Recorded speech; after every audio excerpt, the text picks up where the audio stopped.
2024 সালে লোকসভা ভোটের নির্ঘণ্ট প্রকাশ করল নির্বাচন কমিশন। 2019 সালের মতো এবছরও বাংলায় 7 দফায় লোকসভা নির্বাচন হবে। এই আবহে প্রত্যেকটি রাজনৈতিক দলই তাদের প্রচারের কাজ শুরু করে দিয়েছে। এবারে বাংলায় যে সমস্ত কেন্দ্রে ভোট হবে তাতে অন্যতম হেভিওয়েট সিট হলো তমলুক কেন্দ্র। কেন জানেন? কেননা এই সিটে তৃণমূল, বিজেপি, সিপিএম এর তরফে যারা প্রার্থী হচ্ছেন তারা বাংলায় যথেষ্ট সুপরিচিত এবং জনপ্রিয় মুখ। তমলুকে তৃণমূলের প্রার্থী হচ্ছে দেবাংশু ভট্টাচার্য। বিজেপির প্রার্থী করা হতে পারে প্রাক্তন বিচারপতি অভিজিৎ গঙ্গোপাধ্যায়কে। বৃহস্পতিবার সন্ধ্যায় সাংবাদিক বৈঠক করে 16 জন প্রার্থীর নাম ঘোষণা করেছেন বামফ্রন্ট চেয়ারম্যান বিমান বসু। সেখানে তমলুকে তাদের প্রার্থী সায়ন ব্যানার্জি। 2007-এর নন্দীগ্রাম জমি আন্দোলন, শুভেন্দু মমতার ফায়দাকে প্রধান হাতিয়ার করে নন্দীগ্রামে ভোট প্রচার শুরু সায়নের। নন্দীগ্রামের সম্ভাব্য শিল্পকে তাড়িয়ে লাভ হয়েছে অধিকারী পরিবার এবং ব্যানার্জি পরিবারের। বাটি হাতে ভুক্তভোগী হয়েছেন সেখানকার সাধারণ মানুষ। 2007 সালে নন্দীগ্রাম জমি আন্দোলনের প্রসঙ্গকে সামনে রেখে নন্দীগ্রামে লোকসভা ভোটের প্রচার শুরু করলেন সিপিআইএম প্রার্থী সায়ন ব্যানার্জি। তমলুক লোকসভা কেন্দ্রে প্রার্থী হবার পর বেশ কয়েকটি জায়গায় প্রচার শুরু করেছিলেন। তবে নন্দীগ্রাম ইস্যু তার কাছে অত্যন্ত গুরুত্বপূর্ণ, কারণ 2024-এর লোকসভা প্রচারের প্রধান হাতিয়ার পূর্বের নন্দীগ্রাম আন্দোলন। 2007 সালে তৎকালীন ক্ষমতায় থাকা সিপিআইএম সরকারের অবসান ঘটেছিল এই আন্দোলনের মধ্যে দিয়ে। সেই সময় তৎকালীন বিরোধী দল তৃণমূলের কাছে এই আন্দোলন ছিল দলের ক্ষমতা হরণ করার গুরুত্বপূর্ণ ইস্যু। যদিও সেই ইস্যুকে কাজে লাগাতে সক্ষম হয়েছিল তৎকালীন বিরোধী দল তৃণমূল এবং সেই সময়কার তৃণমূল নেতা শুভেন্দু অধিকারী। আজও সেই নন্দীগ্রাম ইস্যু সিপিআইএম এর কাছে একটা বড় হাতিয়ার, কারণ 2024 লোকসভা ভোটে সিপিআইএম প্রার্থী সায়ন ব্যানার্জিকে দেখা গেল সেই ইস্যুকেই প্রধান হাতিয়ার করে নন্দীগ্রামে ভোট প্রচার করতে।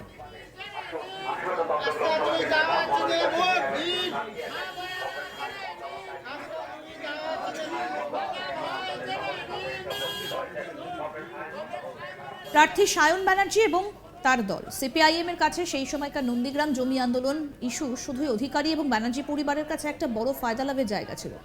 সায়ন ব্যানার্জি শুভেন্দু অধিকারী এবং মমতা বন্দ্যোপাধ্যায়ের দিকেই আঙুল তুলেছেন। রাজ্যের শাসক বিরোধী দুই শীর্ষ নেতৃত্বের লভ্যাংশের কথা প্রকাশ্যে এনে 2024-এর লোকসভা ভোটের প্রচারকে নন্দীগ্রামে ত্বরান্বিত করতে চাইছে তমলুক লোকসভা কেন্দ্রের সিপিআইএম প্রার্থী সায়ন ব্যানার্জি। কি বলছেন শোনাবো। দেখুন, 2019 সালে এই তমলুক লোকসভা কেন্দ্র থেকে তৃণমূল কংগ্রেসের প্রার্থী হিসেবে দিব্যেন্দু অধিকারী তিনি জিতেছিলেন। তিনি জেতার পরের 5 বছর তিনি তমলুকের জন্য কোন কাজটা করলেন আজকে তমলুকের সাধারণ মানুষ জানতে চাইছে, আমরাও জানতে চাইছি। শেষ 5 বছরে 3 বছর দিব্যেন্দুবাবু তিনি তৃণমূলে ছিলেন না বিজেপিতে ছিলেন, এই বাংলার সাধারণ মানুষ আজ অবধি বুঝে উঠতে পারলেন না।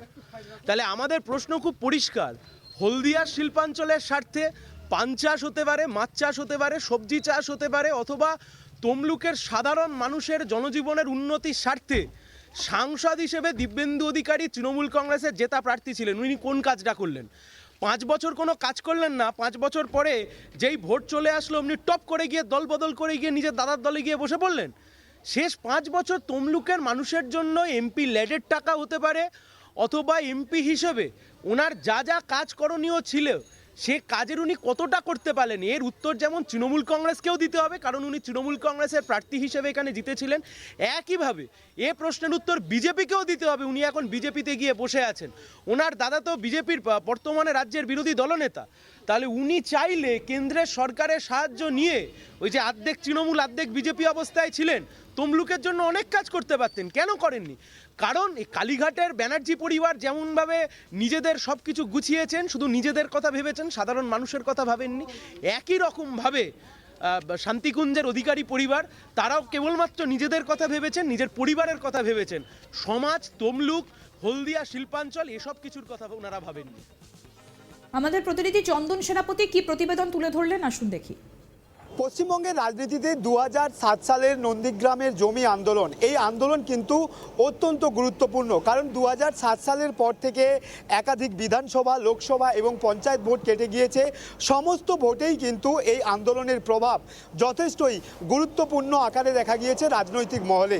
এবং এবছর অর্থাৎ 2024 আমরা জানি যে 2024-এর লোকসভা ভোটের দিনক্ষণ ইতিমধ্যেই কিন্তু ঘোষণা করেছে কেন্দ্রীয় নির্বাচন কমিশন এবং একাধিক রাজনৈতিক দল তারাও কিন্তু তাদের প্রার্থী পদের যে তালিকা সেটাও প্রকাশ্যে এনেছে। পূর্ব মেদিনীপুর জেলার জমি আন্দোলন, নন্দীগ্রামের জমি আন্দোলন, যে আন্দোলন একাধিক ভোটের ক্ষেত্রে কিন্তু গুরুত্বপূর্ণ ভূমিকা ধারণ করেছে।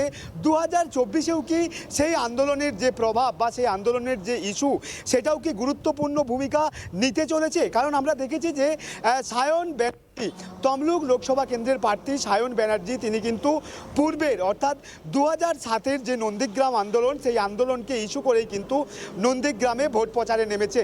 তার আগে আমরা দেখেছি যে সিপিআইএমের প্রার্থীপদ ঘোষণার পর সায়ন ব্যানার্জি তিনি তমলুক লোকসভা কেন্দ্রের একাধিক জায়গায় কিন্তু ইতিমধ্যেই তার ভোট প্রচার শুরু করে দিয়েছেন। গতকালকে আমরা দেখেছি যে নন্দীগ্রামে প্রবল বৃষ্টি উপেক্ষা করে কিন্তু সায়ন ব্যানার্জি তিনি নন্দীগ্রামের একাধিক জায়গায় তার ভোট প্রচার শুরু করেন। কিন্তু যেটা সবচেয়ে উল্লেখযোগ্য বিষয়, সায়ন ব্যানার্জি তার ভোট প্রচারের অর্থাৎ নন্দীগ্রামে তিনি যে 2024 লোকসভার ভোটের নিজের প্রচারে কার্যত নেমেছেন, তার প্রচারের প্রধান ইস্যু হচ্ছে 2007 সালের নন্দীগ্রাম আন্দোলন। কারণ সায়ন ব্যানার্জিকে আমরা বলতে শুনেছি যে নন্দীগ্রামের আন্দোলন তৎকালীন সময় অর্থাৎ 2007 সালে যারা এই আন্দোলনে সামিল হয়েছিল তৎকালীন শাসক দল সিপিআইএমের এগেনস্টে তৎকালীন বিরোধী দল তৃণমূল এবং সেই দলের নেতা শুভেন্দু অধিকারী, আমরা সেই সময় দেখেছি যথেষ্ট অ্যাক্টিভ ছিল নন্দীগ্রাম জমি আন্দোলনের যে প্রচেষ্টা, সেই প্রচেষ্টায় কিন্তু একাধিকভাবে অ্যাক্টিভ ছিল বর্তমান মুখ্যমন্ত্রী মমতা বন্দ্যোপাধ্যায় থেকে শুরু করে তৎকালীন তৃণমূল নেতা শুভেন্দু অধিকারী। কিন্তু সায়ন ব্যানার্জি তিনি তার ভোট প্রচারে প্রকাশ্যে বলছেন যে 2007 সালের যে জমি আন্দোলন, সেই আন্দোলনের কিন্তু প্রধান যে লাভবান হয়েছে সেটা অধিকারী এবং ব্যানার্জি পরিবার।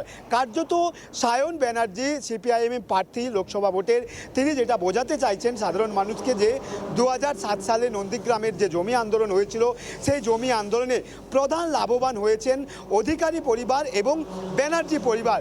এবং গতকালকেই আমরা দেখেছি যে সায়ন ব্যানার্জি তিনি এই ইস্যুকেই প্রধান হাতিয়ার করে 2007 সালের 2024-এর যে লোকসভা ভোট, সেই ভোটের কিন্তু প্রচার নন্দীগ্রামের বুকেই শুরু করেছেন। কার্যত তিনি দোকান থেকে শুরু করে প্রত্যেকটা বাড়ি বাড়ি যাচ্ছেন, সেখানকার মানুষকে বোঝাচ্ছেন যে সেই সময়কার যে জমি আন্দোলন বা সেই সময়কার সম্ভাব্য যে শিল্প নন্দীগ্রামের বুকে হওয়ার কথা, সেই শিল্পের এগেনস্টে যারা বিরোধিতা করেছিলেন তারা কার্যত নিজেদের আখের গুছানোর জন্য সেই আন্দোলন করেছিল এবং সেই আখের যে অধিকারী এবং ব্যানার্জি পরিবার গুছিয়েছেন সেটাও কিন্তু প্রকাশ্যে বলতে দেখা গিয়েছে সিপিআইএম প্রার্থী সায়ন ব্যানার্জিকে।